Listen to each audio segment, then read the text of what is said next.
Hi friends, welcome you all to Deep Matrix. Last video வரைக்கும் எப்படிலாம் text element வந்து ஸ்ட்ரீம்லிட்டில் use பண்ணுறது, அதுக்கப்புறம் கோட் பிளாக்ஸ் எல்லாம் எப்படி எம்பெட் பண்ணுறதுன்னு பார்த்தோம். ஸோ இந்த வீடியோவில் எதை பற்றி பார்க்க போகிறோம்னா டேட்டா டிஸ்பிளே எலமெண்ட்ஸ். ஸோ அதெல்லாம் என்னென்னு பார்த்தீங்கன்னா டேட்டா ஃப்ரேம், டேபிள், மெட்ரிக், அதுக்கப்புறம் ஜேசன். ஸோ ஃபர்ஸ்ட் வந்து டேட்டா ஃப்ரேமில் ஸ்டார்ட் பண்ணலாம். Import pandas as pd. நான் ஃபஸ்ட்டு pandas வந்து இம்போர்ட் பண்ணிக்கிறேன். ஸோ எதுக்கு வந்து பேண்டாஸ்னு பார்த்தீங்கன்னா நம்ம ஃபஸ்ட்டு டேட்டா செட் ரீட் பண்ண போகிறோம். Data equal to pd dot read CSV method. இதில் என்ன பாஸ் பண்ண போகிறோம்னா data set. Iris data set வந்து லொக்கேஷனில் வச்சுருக்கேன். ஸோ இதை லோட் பண்ணிட்டோம். இப்போ ஃபர்ஸ்ட் வந்து நம்ம டேட்டா ஃப்ரேம் யூஸ் பண்ண போகிறோம். ஸோ இந்த மாதிரி எஸ்டி டாட் டேட்டா ஃப்ரேம்னு கொடுத்து டேட்டாவை பாஸ் பண்ணால் போதும். ஸோ இது வந்து டைரெக்டாக டேபிளில் வந்து நமக்கு கோட் எடிட்டரில் வந்து ஷோ பண்ணும். ஸோ ஆல்வேஸ் ரீரன் கேட்குது. ஸோ ஒன்ஸ் இது கொடுத்துட்டோன்னா ஸோ இப்போ பார்த்தீங்கன்னா தெரிஞ்சிருக்கும் எஸ்டி டாட் டேட்டா ஃப்ரேம்னு கொடுத்தோன்னே நமக்கு டேட்டா ஃப்ரேம் லோட் ஆகிடுச்சு. ஸோ இதோட அட்வான்டேஜ் என்னென்னு பார்த்தீங்கன்னா நீங்கள் இதில் வந்து செலக்ட் பண்ண முடியும். ஸோ அதுக்கப்புறம் வந்து இதை வந்து அரேஞ்ச் பண்ணலாம். ஸோ இந்த மாதிரி ஆரோ மார்க் அப்வர்டில் காட்டுது அசெண்டிங் ஆர்டர், டவுன்வர்ட்ஸில் காமிச்சா டிசெண்டிங் ஆர்டர். ஸோ இந்த மாதிரியும் நம்ம பண்ணலாம். ஸோ லைக்வைஸ் ஒவ்வொரு காலமை பொறுத்தும் நீங்கள் வந்து டேபிளில் அப்படியே சார்ட் பண்ணலாம் அசெண்டிங் ஆர் டிசெண்டிங்கில், லைக்வைஸ் டு ஸ்பீஷீஸ். ஸோ இது வந்து ஃபர்ஸ்ட் இது. நெக்ஸ்ட் இது பார்த்தோன்னா எஸ்டி டாட் டேபிள். ஸோ இதில் வந்து பார்த்தோன்னா ஸோ அதையும் நான் பிரிண்ட் பண்ணி காட்டுறேன். சேவ் பண்ணிட்டேன். ஸோ இதுவும் பார்த்தீங்கன்னா மோரார்லெஸ் சேமாக இருக்கும். பட் வந்து இந்த டேபிள் வந்து ஸ்டாட்டிக். நீங்கள் இதில் டபுள் டேப் பண்ணிங்கன்னா இந்த மாதிரி செலக்ட் தான் ஆகும்.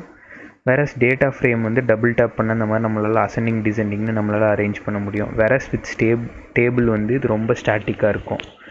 ஸோ அதான் இதோட ரெண்டு டிஃப்ரென்ஸ். ஸோ நெக்ஸ்ட் வந்து எதை பற்றி பார்க்க போகிறோன்னா ஜேசன் ஃபைல். ஸோ அதுக்கு முன்னாடி ஒரு ஜேசன் ஃபைல் க்ரியேட் பண்ணிக்கிறேன். ஜேசன் ஃபைல்னால் எதுவுமே இல்லை, கீ வேல்யூ பேர் இருக்க மாதிரி தான். ஏ ஈக்குவல் டு 1 2 3. அதுக்கப்புறம் பின்னு ஒரு வேரியபிள் இனிஷியலைஸ் பண்ணலாம் கீயாக. அதோட வேல்யூஸ் வந்து பார்த்தீங்கன்னா 8 9 10 அப்படின்னு கொடுக்குறோம். ஸோ இப்போ இதை எப்படி பிரிண்ட் பண்ணுறதுன்னா எஸ்டி டாட் ஜேசன் கொடுத்து சேவ் கொடுத்தீங்கன்னா ஸோ அதை போய் பார்ப்போம் எப்படி இருக்குன்னு.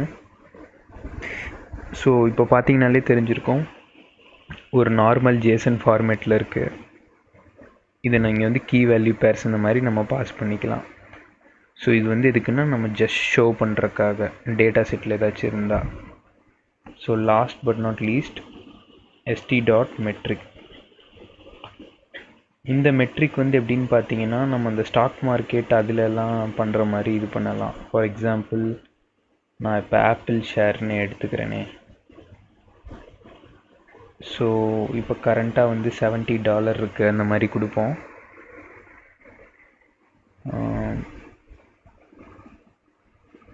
So went down by -4%. So இப்போ சேவ் பண்ணுவோம். சேவ் பண்ணிட்டேன். ஸோ பார்த்தீங்கனாலே தெரிஞ்சிருக்கும் நம்ம ஸ்டாக் மார்க்கெட்டில் இருக்க மாதிரி ஆரோ மார்க், டவுன் ஆரோ அப் ஆரோ அந்த மாதிரிலாம் அதுவே வந்து ஷோகேஸ் பண்ணுவோம். இதே நான் அந்த ப்ளஸ்ஸை வந்து மைனஸை ப்ளஸ் ஆக்கிட்டு சேவ் பண்ணேன்னா ஸோ இப்போ இது வந்து இப்படி அப்வர்ட் டைரெக்ஷனில் இருக்கும். சேம் திங் நம்ம வந்து ஒரு ஸ்பீட் ஏதாச்சும் ஒரு யூனிட்டையோ அந்த மாதிரி மென்ஷன் பண்ணுறதுக்கு இது ரொம்ப ஹெல்ப்ஃபுல்லாக இருக்கும். லைக் இப்போ 90 mph எடுத்துப்போம். Same 10% speed. இப்போ இந்த மாதிரி ஒரு ஃபிசிக்கல் குவான்டிட்டி கொடுக்குறேன், என்ன வருதுன்னு பார்ப்போம்.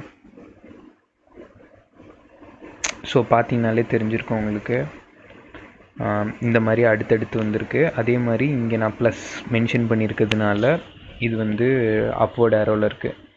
ஓகே, இப்போ நம்ம வந்து நெக்ஸ்ட் ஒன் ஸ்டெப் போகலாம்.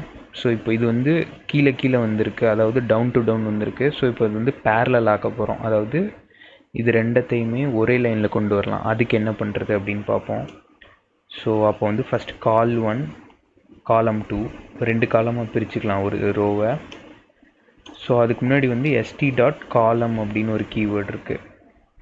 ஐ திங்க் காலம்ஸ்னு நினைக்கிறேன். ஸோ ரெண்டாக பிரிக்க போகிறோம். ஸோ ரெண்டாக ஸ்ப்ளிட் பண்ணியாச்சு. இப்போ வந்து வித் கால் 1 ஸோ அந்த மாதிரி கொடுத்து இதுக்கு வந்து இண்டென்டேஷன் கொடுத்துடணும். அப்படின்னா அது வந்து ஃபஸ்ட் காலம்குள்ளே வருது அப்படின்னு அர்த்தம். Just a second. Okay, likewise அடுத்த வித் கொடுக்க போகிறோம். With call 2. ஸோ கால் 2க்குள்ளே இந்த மெட்ரிக்கை கொண்டு வர போகிறோம். ஸோ இந்த மாதிரி பண்ணோன்னா என்ன ஆகுன்னா, கால் 1ல் அதாவது ஃபர்ஸ்ட் ஹாஃப் ஆஃப் த ரோவில் ஏஏபிஎல் ஆப்பிளோட இது ப்ளேஸ் ஆகிடும்.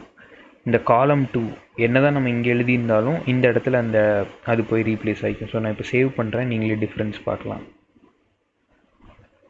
ஸோ பார்த்தீங்கன்னா தெரிஞ்சிருக்கும். ஸோ சேம் ரோவில் இருக்குது. அந்த மாதிரி நீங்கள் இப்போ 3 ரோ வேணும்னாலும் நீங்கள் பிரிச்சுக்கலாம்.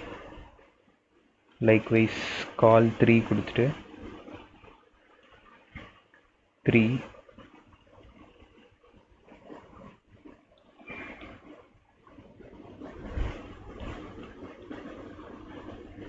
காலம் 3 ஆக்கிட்டிங்கன்னா அதுவே சேஞ்ச் ஆகிக்கும். ஸோ இப்போ பார்த்தா தெரிஞ்சிருக்கும், முதல்ல இருந்த ஸ்பேஸிங்கை விடவே கம்மியாயிருச்சு. But at the same time 3 இதுக்குமே ஈக்குவல் ஸ்பேஸிங்காக வந்திருக்கு. நெக்ஸ்ட் இதில் வந்து நம்ம சார்ட்ஸ் பற்றியும், அதுக்கப்புறம் மீடியா காம்பனன்ட்ஸ், அதுக்கப்புறம் ஸ்டேட்டஸ் எலமெண்ட்ஸ்னு இந்த மாதிரி நிறையா இருக்குது. அதெல்லாம் பற்றி பார்க்கலாம். Until then enjoy learning. Thank you.